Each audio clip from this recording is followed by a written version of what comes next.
before I get into basketball stuff here, I think all of us that were here and live in this state and work in this state, I think all of us were probably impacted the same way I was, our coaching staff was, and our team was by the tragedy in Westerville with the 2 police officers. And you know, that is such a difficult thing, and I hope that that community has time to heal, those families have time to heal, and I hope they know our thoughts and prayers are with them. A lot more important things than a game here tonight. So that one certainly hits close to home for all of us, particularly because of where we're located, and we have a couple young men from that area. So just want everybody to know that want them to know, that community to know that our thoughts and prayers are with them tonight, with Anthony and Eric's family. So as far as the game is concerned, you know, I think we were aware that Iowa could really score the ball, and they did that in the first half. They have a lot of stuff you have to guard, and I did not think we were as good as we needed to be defensively in the first half, but our guys responded. I thought we were good offensively for the whole game. Moved the ball, shared it, made the right pass at the right time. Had a few too many turnovers, but I thought offensively we were really good. I thought we were much better defensively in the second half than what we were in the first half. So give our guys a lot of credit for responding from an emotional game the other night. And proud of them. I think Iowa has a real chance to finish strong. Got a lot of respect for how they tax you with how hard they play. So we have a couple days off to rest here, and we need it. Okay, questions? Were you worried at all, given the stakes of the last game and the schedule you have ahead of you? Were you worried at all about a letdown? Were you on guard for that in the last couple of days of practice? Yeah, well, talked about it more than once, and just because it's a home game, and listen, we have one home game left. Again, I want to give Buckeye Nation a ton of credit for the turnout tonight. Have a sellout. Obviously, it's a Saturday game, which I'm learning is kind of an ideal time, 6 o'clock. But what an incredible crowd, and I know our players appreciate it. And we didn't have quite the suspense maybe in this one that we have in past games, so I'm not going to apologize for that.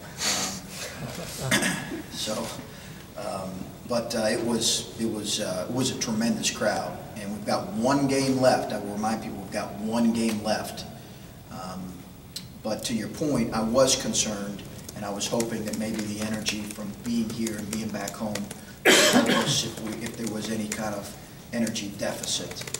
But I thought our guys, you know, had a good life to them, and Caleb led the way with some of that early. Mike and Caleb also, after the game, you addressed the team and said that you were in first place alone in the Big Ten at this moment. Why did you feel the need to tell your players that, and what, I guess, what's that conversation like? How closely were you monitoring that other game today? Well, after the game today? Mm-hmm. No, I did not say that after the game today. I'm not. They probably misunderstood or something. We didn't even talk about it. I did not even talk about. I don't even know what happened in the other game. So I don't. We did talk about a little bit about the Big Ten after the Purdue game. So maybe they were thinking about that. Just elephant in the room. We were just kind of talking. Hey, listen, we're going to kind of put this to bed. We've got a really difficult, challenging stretch ahead of us, but there's nothing wrong with having goals. But the responsibility for us is to improve and get better and continue to improve each and every day. So we just kind of said that, quickly put it to bed. But I didn't say anything after the game today. Maybe they misunderstood. You made it pretty clear in the pregame the other day, and then before the last Iowa game, the respect you have for them, and we brought it again. What made you guys be so successful? I mean, obviously getting the road win, big win today. What have you been able to do that maybe negates some of what they do well? Against Iowa? Yeah. You know, I think that, you know, at their place, we kind of jumped them early and then always had a little bit of a lead. You know, which I think helped us because they really knocked us back and cut it to, I think, 5 in the second half. I think 5 or 8 in the second half, which that was important though. Kind of always have it within a 2 or 3 possession game at their place because it's a hard place to play. I think we all know that. That's a hard place to play.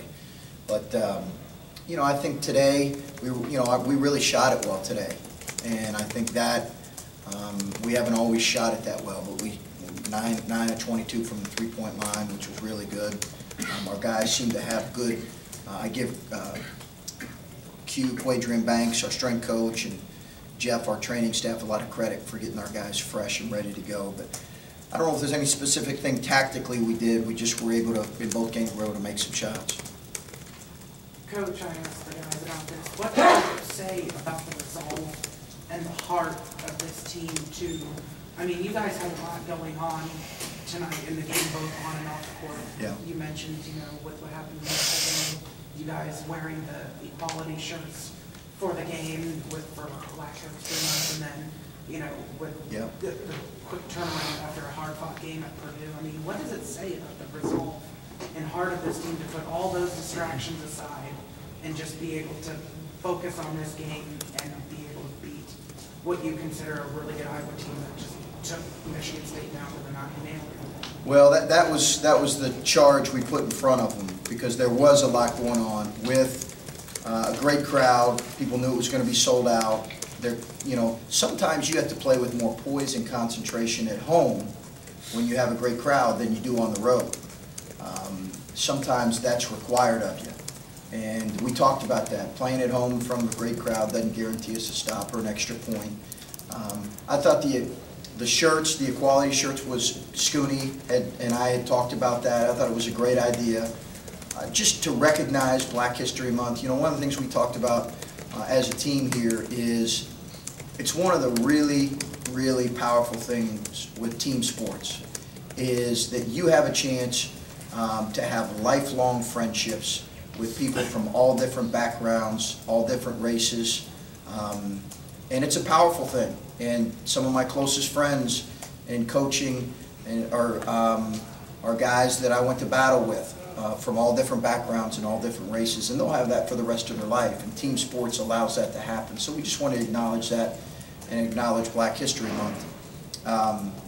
But I was pleased that our guys were able to focus on the task at hand, and we talked about that and challenged them with that at shoot-around that, hey, don't worry about tickets for your friends or let's focus on doing your job.